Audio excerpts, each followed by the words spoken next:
Yo, what's going on, guys? The Grecking22 here today. We're back with our Wrestlemania Day 2 Sunday reaction and thoughts and stuff like that. And yeah, today we'll be going over the compared to Day 1 shit show that was Day 2. So yeah, let's throw this on the screen. There we go. So everybody knows the basic things that happened. And yeah, we'll start it off. We'll get to all the nitty gritty later, which was annoying, but I mean we'll get to it. We'll start off with the one thing that wasn't on this. It was the impromptu match that with the Miz and stuff. So Miz was gonna have a match with Shane, and it was honestly, I feel bad for Shane, but it was also very comedic, right? Like, Shane comes back, he's trying to pull a Pat McAfee, right? And trying to be all athletic and good at wrestling and shit. And then, like, 15 seconds into the match, he blows his knee out, bro. Like, just straight up. He tore his quad, is what it was said in the post-interview of the show. But he just blew his knee out. Gone. Like, Snoop Dogg comes in, he's like, "You alright, bro? You alright, cuh? Hey, yo, cuh, you alright?" And then Snoop sucker punches Miz and hits Miz with a people's elbow, and 1, 2, 3, they get the fuck up out of there. So I mean, that was comedy, right? It was a little stiff, but good comedy. Alright, now let's move on to the first match of the night. Brock Lesnar versus Omas. Now this was about a 5-minute how you should not do meaty men fighting each other, right? Because we have a perfect example 2 slots above, or whenever it was, with Gunther, Drew, and Sheamus. Now that's premium meat slapping right there, right? Big guys just beating the shit out of each other. That's premium. Now what we got with the opener with Brock Lesnar versus Omas. Now granted, I will say, even though it was bad, and I did not like it, it was better than Cena and Theory opener. Anyways, so Brock versus Omas. I picked Omas to win because they've been pushing him heavy, and he was even in the match. He was even dominant as hell, right?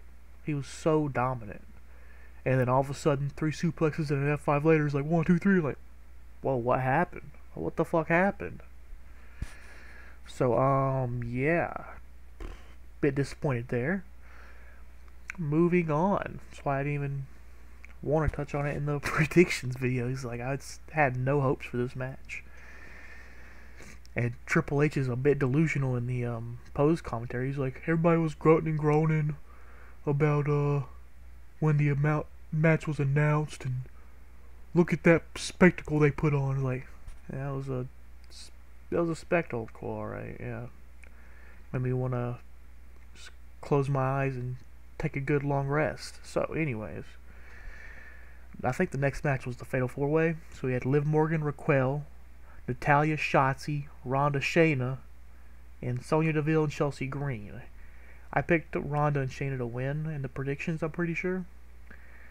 And my reasons for that was because Natalya's ass.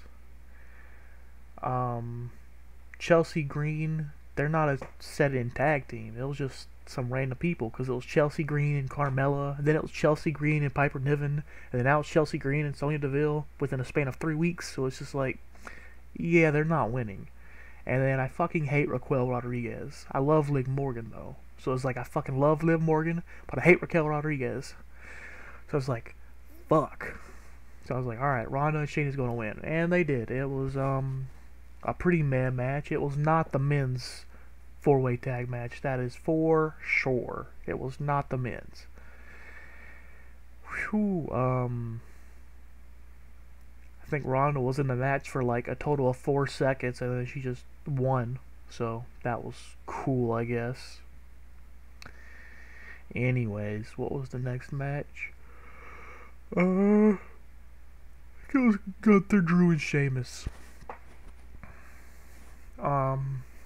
Yeah, this was the best match of the night. Um, by far. It was exactly what you want with three big meaty men just beating the shit out of each other. It's exactly what you want. This was great. I loved it. I think I picked Drew McIntyre to win, but I picked him to like win by beating Sheamus. Because if Gunther was going to lose, then it would be him not being pinned to lose. So, but I was also cool with Gunther winning because I fucking love Gunther. He was the only champion out of both nights where I was like, I fucking love him as champion. Keep him there, right? Bianca Belair, Charlotte, Austin Theory, Roman Reigns, the Usos, every goddamn one of them. I was just like, please change titles. I've had enough of it, bro. Your long-term storytelling has gone on long enough. Now let's mix it up and start a new long-term storytelling. Anyways, that was great. Lots of chops, lots of whatever these are called. It's just good. Loved it. Moving on. I think Bianca and Asuka was next. This Asuka disrespect is getting out of hand. I knew Bianca was going to win, right? I called it. I was like, with only a single month of build-up because of a number one contenders elimination chamber match, Bianca's not going to lose. But come on. Asuka's what, 0-5 at WrestleMania now? Like, they are being hella disrespectful to her. To the point where she's on Twitter talking about maybe I should make go make another run at Japan wrestling. And like she's getting death threats and shit by Bianca Belair fans. I'm like, what the fuck? First of all, the match was okay starting off, but it was getting very repetitive and annoying watching Bianca Belair just Wonder Woman, Superwoman just power out of everything that was thrown at her, every submission, every technical thing, just, oh, let me power out of it. Well, we got our new Wonder Woman in WWE, right? And with all the talk of, like, the Great Muta and all the great respect and the mentor and getting inducted to the Hall of Fame 2 days later, Asuka didn't even hit the mist. Like, Bianca fucking dodged the mist. I'm like, what?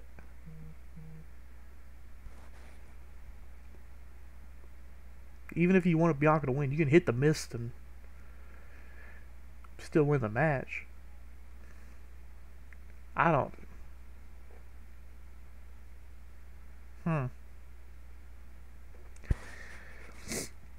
Honestly, the mist not hitting alone, and it was like, it just felt disrespectful to Muta. It felt disrespectful to Asuka. It was like,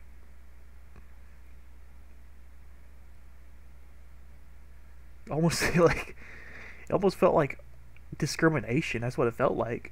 I like watching discrimination. But yeah, anyways, Bianca Belair won. Of course, we predicted it. Not that much happened. The next match, second to final, there was 2 matches left with 2 hours left in the card.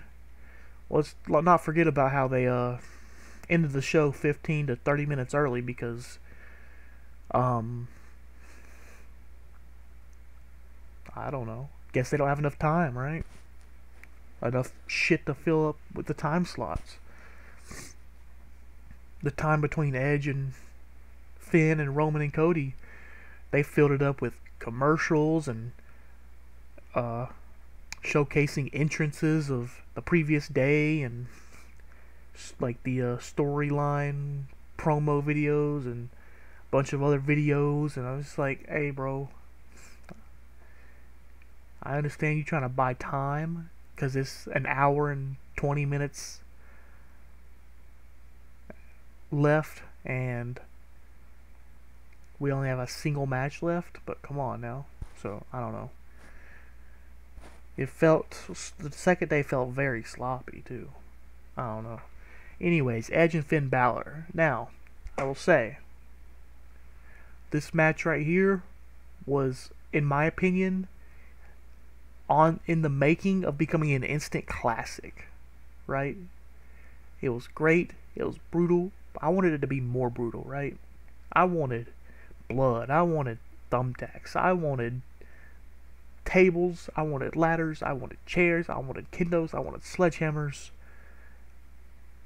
I wanted death and destruction. That's what I wanted, right? Yeah, I'll say what I wrote when I saw this, right? When I finished the match, I tweeted, the Edge and Finn Hell in a Cell match was great, but it felt unfinished. Like, Finn got hurt when the trainer staff came in, and he was like, let's audible and conclude the match quicker. It was fire and picking up heat, and then hit a brick wall, and all of a sudden, and I felt like I got blue-balled. And that's how I felt, right? It was amazing. It was coming up to be an instant classic, and then all of a sudden, I don't know, a concerto 1, 2, 3, like we were walking out, like, whoa, what kind of blue balls bullshit was this, right?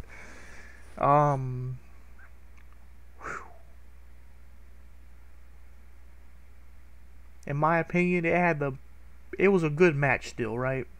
It was still very good.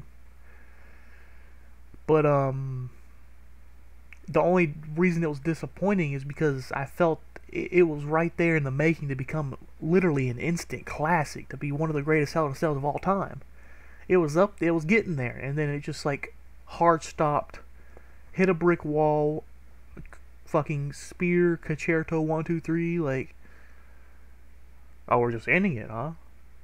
Just ignore the fucking hour and 40 minutes we got left with only 2 matches? Like, what are we doing? Why is it ending?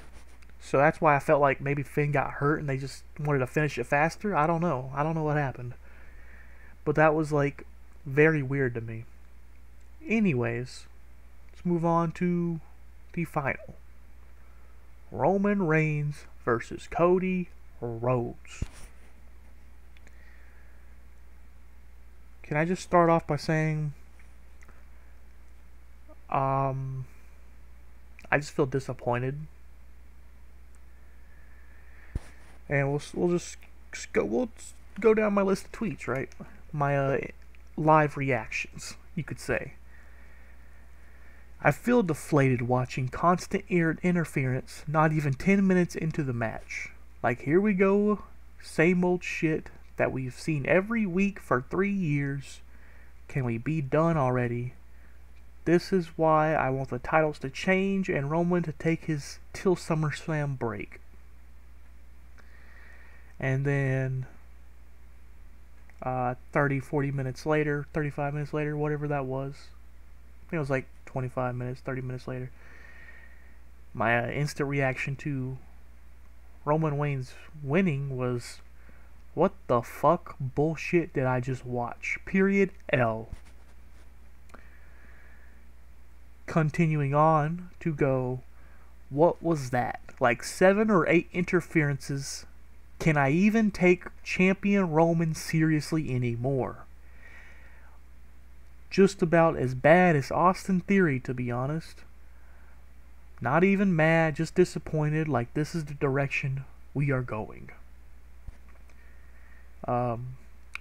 Dead skull emoji.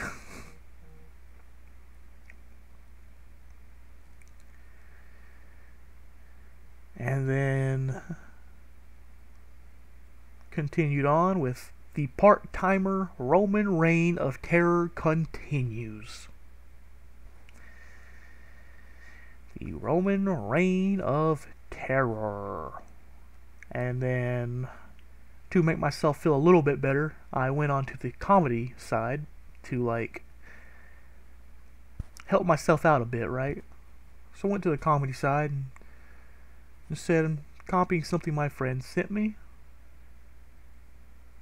because I don't know who's next after so many white hot baby faces. So as of now, quote, only one man can take down the bloodline. And then I added a gif of Chris Benoit, because only one man can take down the bloodline at this point, right? I thought it was good comedy.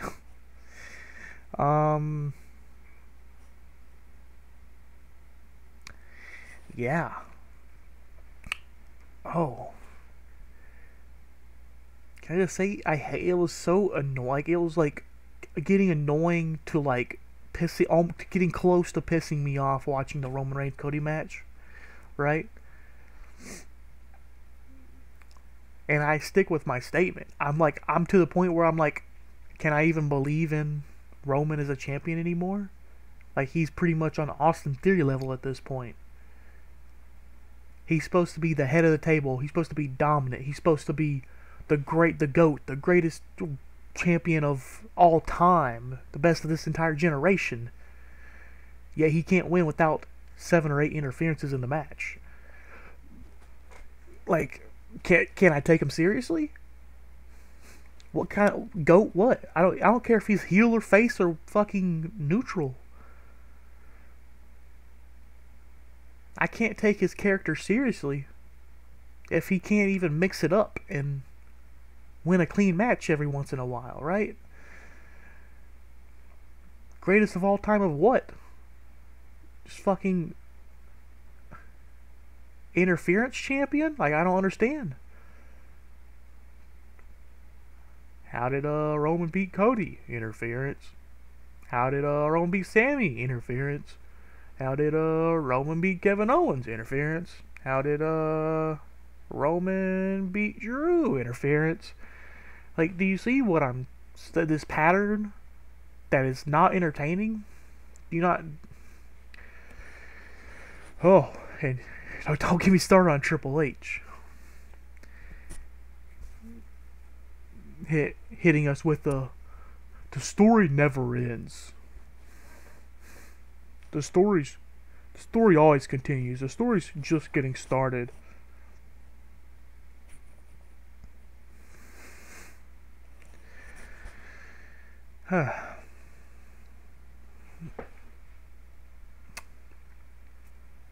Like, I don't know, cause I remember the one reporter was like, we know it's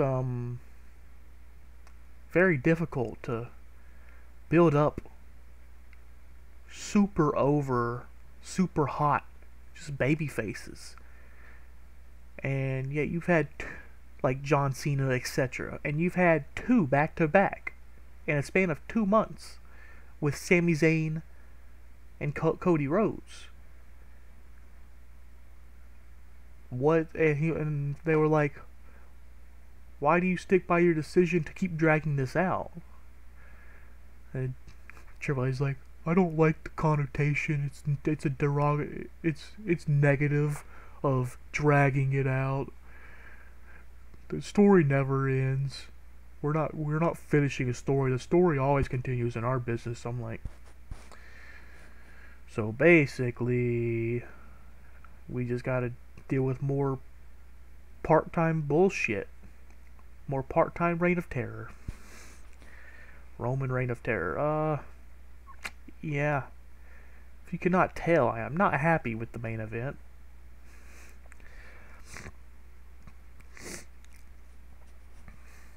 I don't know, even if Roman won, it's just like, why? Why did we go this route? Why did we have Solo interfere with a chair shot? Solo interfere with grabbing the leg? Solo interfere with a back shot? Solo get thrown out? The Usos interfere. The fucking Sammy and KO interfere. Fucking Paul Heyman interfere. Fucking Solo comes out again and interferes.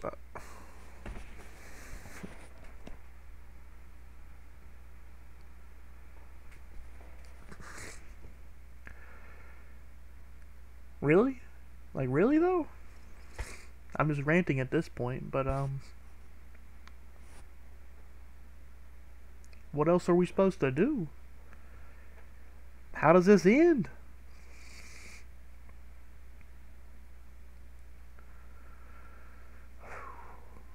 Like, I'm almost to the point where, like,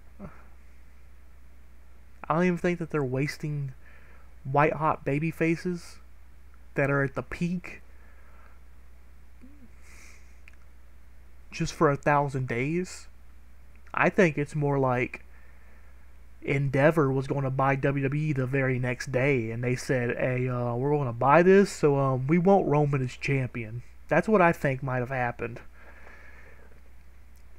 Just a theory and guess, but I mean, come on, like what? What are we watching here?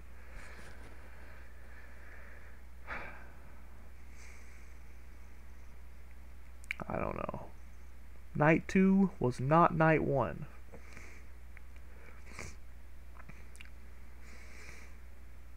Brock Omas, bad. The Women's Fatal 4-Way tag match, bad. Bianca Belair, Asuka.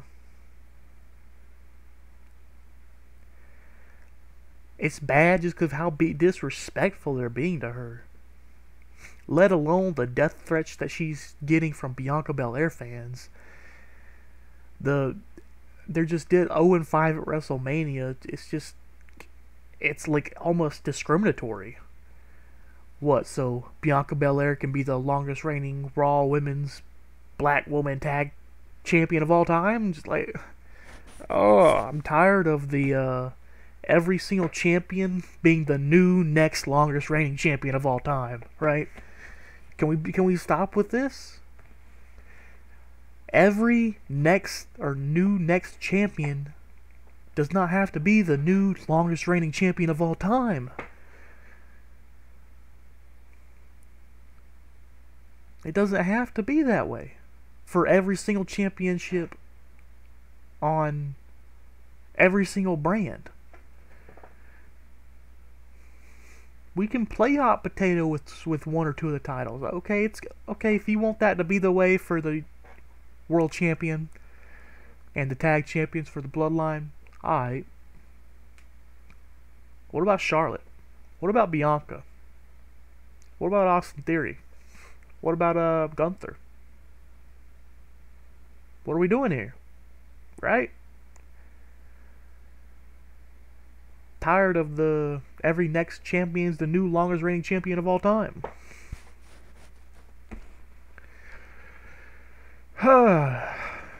Anyways,